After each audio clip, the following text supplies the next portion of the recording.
today with Dustyn Fleming, signed to a tryout agreement with Port Huron Yeti. How you doing? Good. How about you?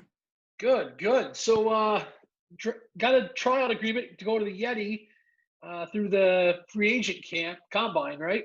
Yes, sir. How'd you think that went? Did you like the I think it. experience? I think it went really well. I was a little nervous, kind of going out. I've played defense my entire life, so I ended up showing up to the camp trying out as a forward, and I ended up playing probably one of the best I've played in a while. And a lot of people don't know I didn't play for almost 3-4 months before the camp, so I think it went exceptionally well. Wow, yeah. Let's not tell Blummer that, huh? Blummer knows me. There's a long history between me and him. I played for him for many years for the Wolves. Oh, okay. Yeah, Blum's an awesome guy. I really like him a lot. Oh, I mean, he taught me everything. So when I heard he was the GM, me and my mom were talking about it, and she just started laughing. She goes, "You know he's gonna yell at you, right?" And I just started cracking up. I'm like, "Yeah, I know," because he's the one who got me to transition to play defense for him when I first started playing with him on the Jags when I was probably 9 or 10. So I played with him forever. Wow. Now, have you spoken to the coach, Bill Warren, at all, or do you know him? I haven't spoken to him. I do know him. One of the kids I coach is supposedly going to be playing for his honey bake team. So I figured I was like, oh well, that's cool. That works for me. So Yeah, that's awesome. I talked to Bill briefly, and seems like a really nice guy. Obviously, his background is pretty impressive. exceptionally, yeah, it was kind of crazy, and then just how small of a world the hockey world really is. Bunch of the kids on my team that I coach, they know him. So, and then we were talking about, juniors and stuff like that. And the head coach I work under knows him very well too. I guess they've known each other a long time. So it was just kind of crazy how small of a world it really was. Yeah, hockey world is incredibly small. I learned that my first year in the pros. Went to a free agent camp, ran into a guy. He was supposed to go to Quad City. I was going to Muskegon, and then we ended up in a single A team together. And we're both like, "What are you doing here?" And never met him before that other camp. And we've stayed in touch since. His daughter's 16 now, and they were pregnant at the time. It was a really cool experience. So stupid small, but you guys got a pretty good team drafted so far. Yeah. It was, I think our draft, I think we were kind of the underdogs coming out of it. And I think we're gonna really come together come season. And we got a bunch of great talent. Like we got speeds, we got swims. It's gonna be great. We got Haji, so I know I'm set. If I'm staying up on forward, I know I'm set in the D. I have no problems, no worries. You guys got Hodge and Swims who aren't drafted. They were signed to training camp agreements like yourself. Yep. Uh, and so a lot of people don't even realize they're part of the roster yet Right. because they're not listed. So when we look at it, what they did for their draft, everybody's going, "Oh my gosh, they drafted all forwards," not realizing that We got arguably Corey Hodge might be one of the top 6 best defensemen. oh by far, by far. And then you got Swims, who's an up and comer young kid. In my book, he's young, but Right. he's an excellent player. Where you got St. Louis, who drafted all defense, Yep. no goaltending, and because there's people that aren't necessarily listed. But who are you most excited playing with in the guys that were drafted? You got Spezia, Kyle, Novak, Progman, Um, Staubitz, Ross. it'll be cool to play with Spees on my team, and then get a chance at playing Hawk. And I grew up playing against both of those guys, and I remember because I'm 2 or 3 years younger than Hawk even, and so I remember growing up at Dumars, and I'd get done with house and my DMS practices, stuff like that, and he'd be sitting there on the open rink, and me and him would just go and play 1v1, just good old kind of like you're playing street hockey. And so I got to really, I mean, he helped me a ton growing up. So That's awesome. I'm still good buddies with Hawk today. I like the kid. He's a great kid. Is there anybody else you've seen that you look forward to playing against, or you're like, "Oh my gosh, I don't want to play against that guy"? Hawk. Hawk. Yeah, I know what it's like to play against him and play with him, and I hate to be playing against him. I love the kid, but when you play, your best friend's off the ice, but once you're on the ice, it's a whole different story. And the Hawk, Spees, Swims, Haji, all of them, it's all the same. Everybody's there to give 100%, and everybody that's been drafted, we got a lot of great talent in the league, so it's gonna be tough. Yeah, I mean, when I was going through, obviously doing all the social media, and every week getting the picks, I'm like, okay, first round, Jerry Kuhn, Tommy McCollum, Spezia, Shane Fox. You're like, oh my gosh, that's our first round. You got NHLers. And McCollum with the Wings. You got Kuhn, who's a DEL, and Spezia, who be shocked if he didn't see some NHL time at some point, and Shane Fox, Right. who's just in the roller hockey world, unbelievable. Right. Yeah. And you always find that same, just ice hockey players. I think most of us love roller for the simple fact that we grew up playing that as, street hockey. So it was just kind of like second nature. And I think most ice hockey players, I wouldn't say most, but a lot of us kind of started with roller, or we ended up playing it at some point in time. And it's always just been such a great crossover sport to keep playing in the off season when we're not training for ice. I mean, even the great ones telling the great 8, Yep. get on rollerblades. Yep. I saw that, and that was really cool. I was kind of shocked to see that, and it's cool to see that, people are just kind of now figuring out that roller hockey's a thing, and then you got people like us that grew up our entire lives playing it. So to kind of open their eyes to, especially people like Ovi, that's a huge doorway. Yeah, because what a lot of people don't realize is somebody like Thomas Tatar is a legitimate, probably one of the best roller hockey players in the world that nobody knew even played or seen. Right. It's because, and he goes back home and plays in the Czech, and yep. It's pretty incredible. I mean, and we're seeing it now with the guys who have signed up. The people drafted, there was a list of a couple hundred, and when we did the draft, the teams did. There are guys with NHL and American League and Coast and SP and Junior A and College D1 sitting on that list that didn't get drafted and weren't invited to camp yet, obviously, because we put a hold on that type of stuff. That a guy like you who played roller has a huge advantage over those guys, I think. Yeah, and I mean, I hope, and I think a lot of it also comes from the ice hockey side too, and you kind of see a difference between ice hockey players who play roller and dedicated roller hockey players. You don't see, there's a big difference between play styles. Dedicated roller players tend to play a little bit different than ice hockey players. So, yeah. Because, I mean, when you look at the Grand Rapids roster, when you got Tristan Grant and Dominic Shine, who Grant was a legitimate tough guy in the NHL all the way down to the coast. Yep. And you got Shiner, who led his USHL team in penalty minutes, 30 points, led his college team in goals and points, and then he comes to the American League and he's just knocking guys out and still putting up points. And he's a roller hockey guy that people didn't know played. That's a whole different facet than going to a tournament for a weekend. Oh yeah, guys' gloves are sewn on. Yep, pretty much. Yeah, and you see it, and I mean, God, even at camp, you saw a couple of guys at the camps that you could tell were dedicated roller players, because if they did something wrong, they weren't going to sit there and they just took it. They didn't want anything to do with fighting. They didn't want physicality, anything like that. Like you see that kind of like the hungerness or the aggression is, you see it come from ice hockey players where they're more physical. They'll get in your face, where roller tends to be a little bit more laid back. Don't get me wrong. There's plenty of roller players that will get physical. For the most part, it's two different styles. Oh yeah. You just take the puck and I'll back off and play D. Right. It's a little bit more of give and take the space, where now when you got a guy like Grant who's 6'4", 240 coming in the corner, Dustyn, you're not real tall. What are you, 5'6"? I'm 5'6", yeah, 5'7", yeah. So I'm going into a corner and guy 6'4", 220, Yeah, I'm just gonna hope my speed can help me out there, and I can use that as an advantage to hopefully get it and go before he catches up to me.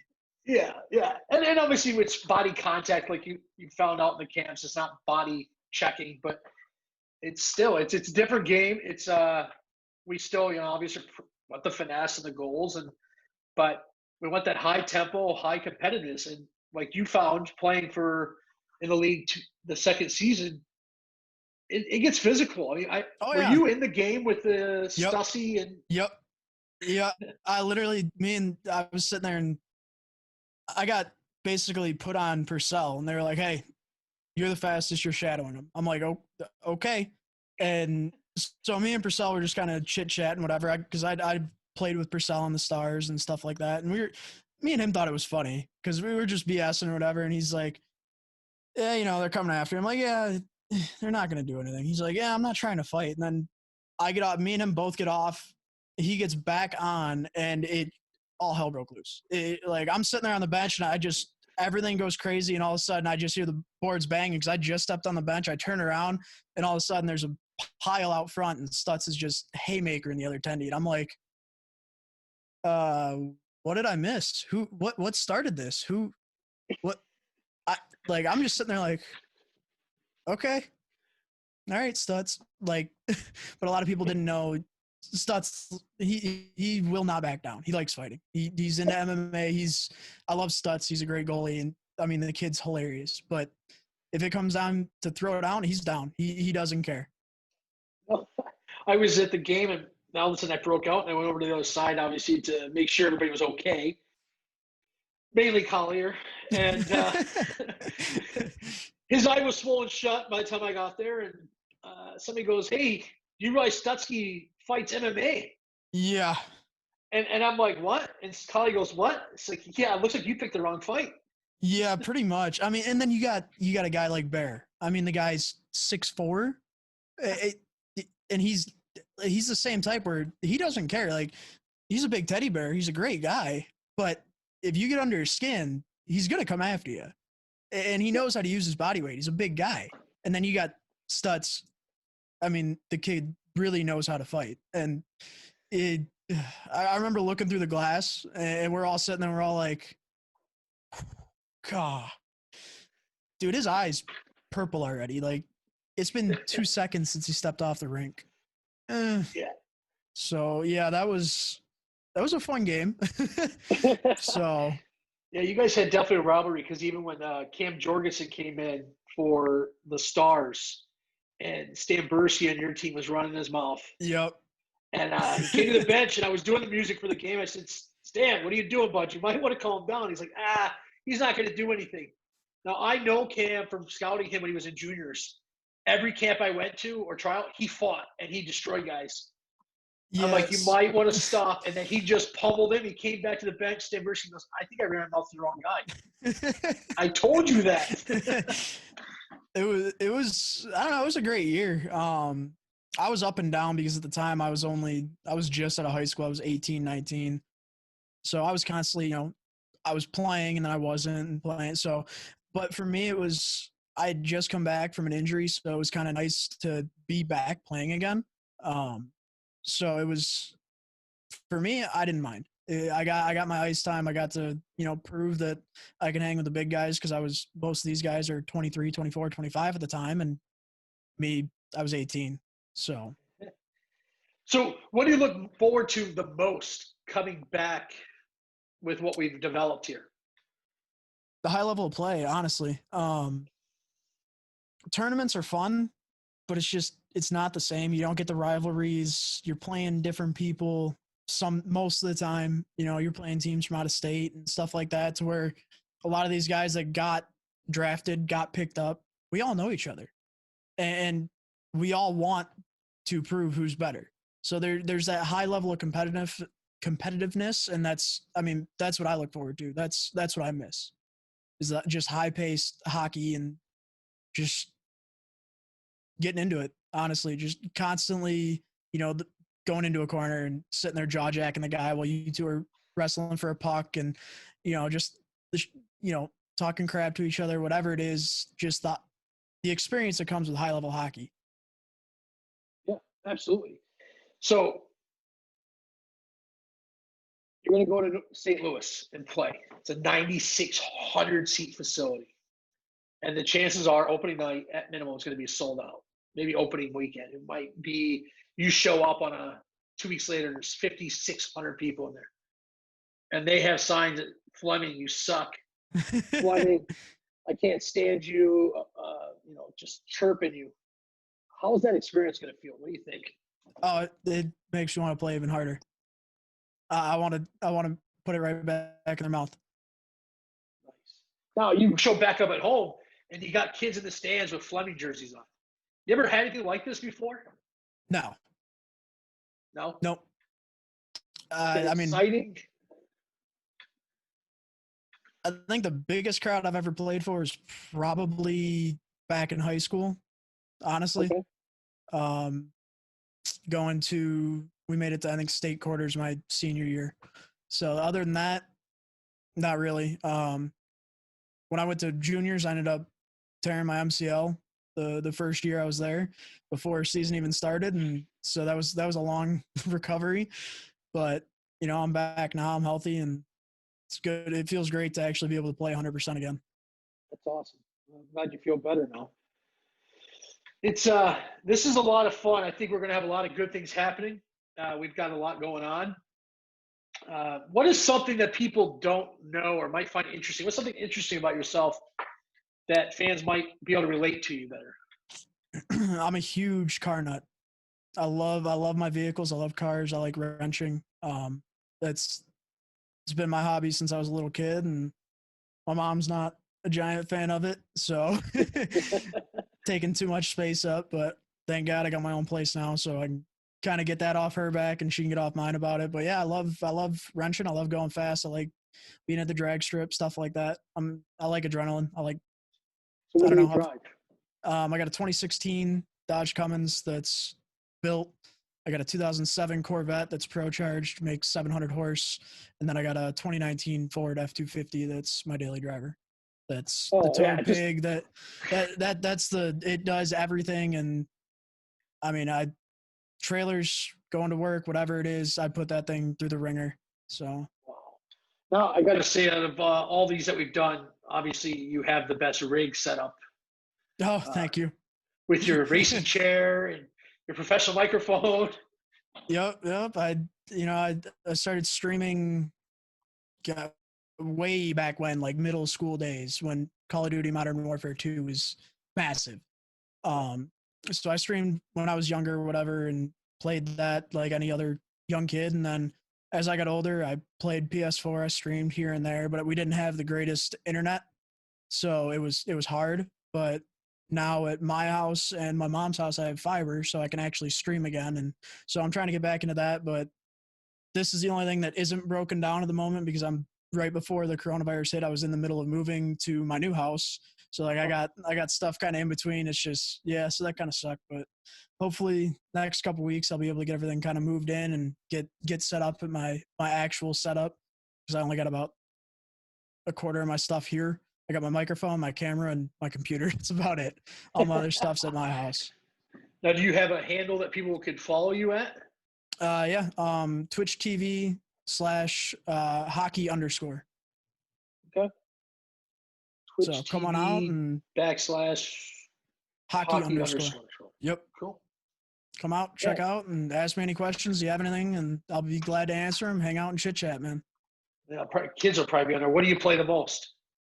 Call of Duty, Escape from Tarkov, and then I jump around between a couple other games, like new stuff coming out, or Apex Legends, the BR, stuff like that. I play pretty much most genres, but mainly, first person shooter type stuff. So I'm a big Call of Duty fan. I was level 55, Prestige 10 back in the day with Modern Warfare. Yep. That was the game that started the love for gaming when I was younger. Yeah, Xbox 360 with Call of Duty 2, and then Call of Duty 3 sucked. Then they brought Call of Duty 4 and then Modern Warfare, and it was game on. But The new one's pretty good. I play it. My play with my brother. It's my son. So. Yep, I play it. I enjoy it. I'm glad they kind of got away from that futuristic stuff. Like I wasn't a big fan of like the jetpack jumping and I like the boots on the ground type stuff, and so that's why I like Tarkov. Tarkov's, if you haven't seen it, definitely check it out. It's the only game like that anywhere right now. So it is by far its own genre. It's kind of a mix between like a DayZ type survival game, but at the same time, it's got the first person, fast pace. It's its own thing. It's hard to explain. Oh, nice. Now you do it on PC though, right? Yeah, Tarkov's only on PC. I used to stream both on PC and PS4 because I had buddies that still played on PS4 that I would play with. But a majority of my friends have moved to PC now, and they kind of realize like, oh, this is a lot better. Everything's smoother, higher frame rate, stuff like that. And they're like, yeah, I can get used to this. I'm like, yeah. Plus the advantage of keyboard and mouse over controller is it's different. It's just you feel more in control than playing with a controller. So you can be a lot more accurate and stuff like that. Nice. So any of this can prevent you from being in shape because it doesn't look like it. Nope. With the gyms being closed, I actually dug some stuff out of my mom's basement, found some old weights and stuff like that so I could keep lifting and kind of keep in shape. So that's another huge passion of mine is I love weightlifting and stuff like that. So I used to be, up until last season, we ended up doing it through the rink. But I was the strength coach and the defensive coach for my high school team that I coach. So I love training. I love the gym. I love working out. And I like being able to help people, kind of change their bodies and they want to get in shape and better themselves. That's kind of what I love to do. So I've been lifting forever since I was in high school. Before that, probably. But I'd probably work out when the gyms were open. I was lifting 6 to 7 days a week. So it's. And you're at Romeo, right? Yeah, I was. Yep. You were. Are you still? Yeah. Yep. Coaching Romeo. So. Okay. Yeah, we'll be playing you guys again this year. I know. It'll. Hopefully, we got some flack from the refs last year in the playoff game, and that was bad. Yeah. That didn't go as evenly as we'd hope, but it is what it is. Yeah, I understand the referee issue with where I'm at. So the good news is we have a great head of referees in the league. Right. Joe Hutek is, I don't know if you know Joe, but he's an amazing guy with a great experience. I don't think I've probably talked to him here and there, but it was funny. I saw Dan on LCN's bench, or LCU now, and me and him are looking at each other, and he's like, man, they let anybody coach now, don't they? And I just looked at him, I'm like, wow, they actually took the stripes off you or what? And he's just like, really, you had to go there? I'm like, well, you're on the bench now. So I've known Dan forever, and it's fun. Me and him sit there and chirp each other, and now we're coaching against each other, so it's cool. And which Dan is that? Dan, what's his last name? He used to be head ref. Alexi? Yeah, that's it. Yep. Yeah. He's coaching now. Yeah. Oh, yep. He's coaching at LCU. Wow. Okay. I'll have to try to get in touch with him because him and Nader. Yep. So okay. I'd always sit there and chirp because he used to be one of the higher up refs. So we'd always sit there and be like, you rigging this game for your team? And he's like, no, just shoot it from the goal line. You'll score. I'm like, oh God. He's like, yeah, goaltender problems. And then end of the season happens and they end up turning it up and their goalies are on fire. And it was just like, oh, all right. Goalie problems. Yeah. Okay. Heard that one before.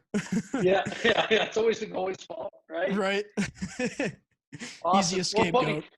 Yeah. I appreciate you joining us today, man. It's thanks for having me very fun. Great information, and keep working. We got a year now, which is nice. Sucks, but nice. Right. It'll give me guys some more time. Yep, give me a chance to get my legs back underneath me once rinks open back up, and I'll be training. I'm ready. Looking forward to it. It'll be a lot of fun. Well, thanks, buddy. We will catch up later. Cool. Sounds good. Thanks for having me, guys. Yeah. See ya.